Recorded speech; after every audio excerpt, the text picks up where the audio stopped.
जरांगेंच्या आंदोलन प्रकरणामधील कोर्टाच्या आदेशाची प्रत आता हाती लागली आहे। जरांगे वीरेंद्र पवारांनी हायकोर्टाच्या आदेशाचा भंग केला असं कोर्टाचं म्हणणं आहे।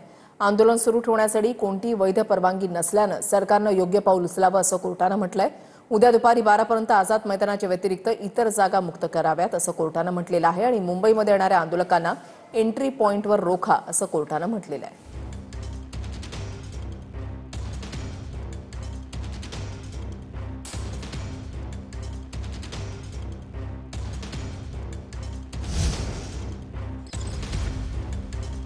जरांगेंच्या आंदोलन प्रकरणामधील कोर्टाच्या आदेशाची प्रत जी आहे ती हाती लागलेली आहे। जरांगे वीरेंद्र पवारांनी हायकोर्टाच्या आदेशाचा भंग केला असं कोर्टानं म्हटलेलं आहे। आंदोलनासाठी वैध परवानगी नसल्यानं सरकारनं योग्य पाऊल उचलावं असं सांगितलं गेलंय। विनायक दावरुंग आमचे प्रतिनिधी अधिक माहिती देतील।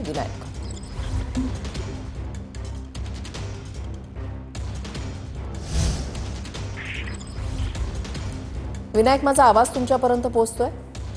ऋषाली, बरोबर आहे। जरांगे पाटील यांच्या आंदोलनाबाबतच्या न्यायालयाच्या आदेशाची प्रत जी आहे ती समोर आलेली आहे। पुस्तक क्रमांक 15 आणि 16 वरील हा तपशिलाचा आदेश जो आहे तो समोर आलेला आहे। यामध्ये आपण जर पाहिलं तर महत्त्वाचं मनोज जरांगे पाटील आणि वीरेंद्र पवार यांनी उच्च न्यायालयाच्या आदेशाचा भंग केल्याचं कोर्टाच्या प्रतीमध्ये म्हणण्यात आलेलं आहे। तर दुसरीकडे राज्य सरकारने दिलेल्या परवानगीच्या अटी आणि शर्तीचा भंग झाल्याचंही उघड झालेलं आहे। त्यामुळे आंदोलन सुरू ठेवण्यासाठी कोणतीही वैध परवानगी नसल्याने आता राज्य सरकारने योग्य पावलं उचलावी असं कोर्टाने या संपूर्ण प्रकरणात म्हटलेलं आपल्याला पाहायला मिळतंय।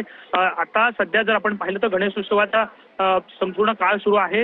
अनेक व्यवहार ठप्प होणं हे योग्य नसल्याचंही कोर्टाने म्हटलेलं आपल्याला पाहायला मिळतंय आणि उद्या दुपारी 12 पर्यंत संपूर्ण आंदोलक बाहेरचे जे असतील ते सुरळीत बाहेर जातील याचं सुनिश्चित करावं असंही कोर्टाने या ठिकाणी यामध्ये म्हटलेलं पाहायला मिळतंय।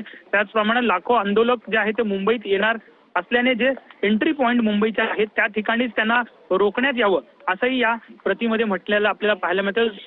26 ऑगस्ट 2025 च्या आदेशाच्या बाबीचं तंतोतंत पालन सुनिश्चित करावं असंही कोर्टाने या संपूर्ण प्रकरणामध्ये म्हटलेलं आपल्याला पाहायला मिळतंय।